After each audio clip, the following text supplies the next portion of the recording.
Okay, we're going to talk about the four forces. We want to develop an understanding of the forces that act on an airplane. Everything in the air relates back to the four forces. So first, the diagrams. Doesn't matter if a plane holds 200 people or 2 people. They all have the same four forces acting upon them. Weight, lift, thrust, and drag. Weight. Everything has weight. The Earth has gravity. When things are up in the air and let go, they go towards the Earth. Weight in the ground versus the air. On the ground, basically, the wheels, struts, landing gear hold the weight of the plane on the ground. Up in the air, the wings need to be able to support the weight of the airplane. And how does it do that? While in level flight, the weight of the airplane is supported by the lift force, which is generated aerodynamically by the flow of air around the wings. Just like when you stick your hand out of the window and the car is going fast enough, you have air going around your hand, and if you keep it sort of flat, then it stays up in the air. You cannot control the weight of the airplane once you take off, but you can control lift by angle of attack, which we will get to later. All right, when the lift is greater than the weight, the airplane will climb. When the weight is bigger than the lift, then the aircraft will descend. Thrust and drag. So thrust, whether caused by a propeller or jet engine, is the aerodynamic force that pushes or pulls the plane forward through space.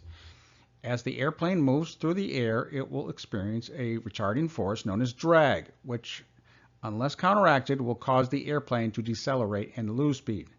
In unaccelerated straight and level flight, the drag is neutralized by the thrust. So when thrust is greater than drag, the aircraft will accelerate to greater speed.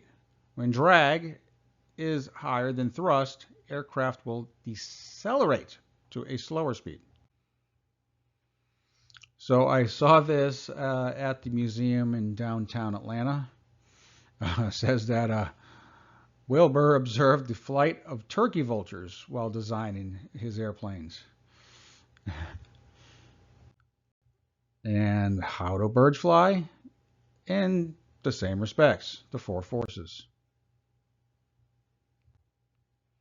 They also talk about Bernoulli's principle, which we'll get to more later. But the basic idea is that there's high pressure below the wing, lower pressure above the wing, and that keeps the wings in the air.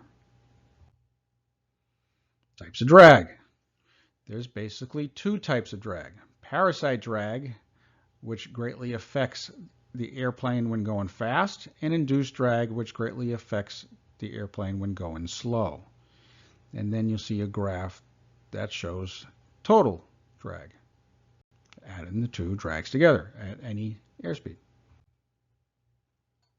Parasite drag is comprised of all the forces that work to slow an aircraft's movement. As the term parasite implies, it is the drag that is not associated with the production of lift. This includes displacement of the air by the aircraft, turbulence generated by the airstream, hindrance of air moving over the surface of the aircraft. There are three types of parasite drag: form drag, interference drag, and skin friction. Form drag is the portion of parasite drag generated by the aircraft due to its shape and the airflow around it. The engine cowlings, the wheels, antennas, aerodynamic shape of other components. So yeah, think of a moving truck versus a sports car. They're shaped very different. And think about all the planes that we may fly. All the trainers have fixed gear, but the more high-performance planes, the gear retract. So as soon as you take off, we put the wheels inside the body of the plane. Why? To keep the drag down, not just to hide them. Interference drag comes from the intersection of airstreams that create currents, turbulence, and restrict smooth airflow. For example, the intersection of the wing and the fuselage at the wing root has significant interference drag. Skin friction drag is the aerodynamic resistance due to the contact of moving air with the surface of an aircraft. Every surface, no matter how apparently smooth, has a rough, ragged surface when viewed under a microscope. Induced drag. Induced drag is the consequence of lift and is produced by the passage of an airfoil, like a wing or tail, through the air. High pressure air below the wing seeks equilibrium with the low pressure air above the wing. This creates a vortex flow from the bottom of the wing to the top. Air flowing over the top of the wing tends to flow inwards.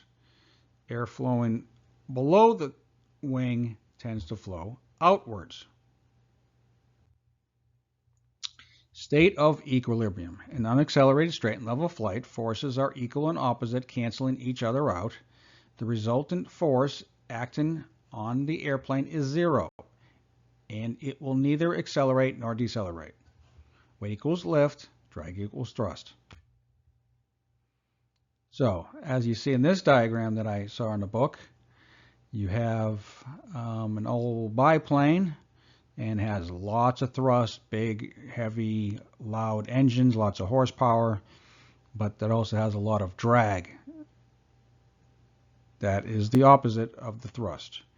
Then you have the sleek, fast plane, and you can see that it doesn't have as much thrust, but therefore it doesn't have enough drag either. And they both are doing the same speeds. Okay, total drag. Parasite drag and induced drag. The airspeed at which total drag is the lowest will determine the best glide speed of that plane. So that's why if we need to glide, we don't want to be going too fast or too slow. And I have more information, but basically just download the slides or ask me for a copy.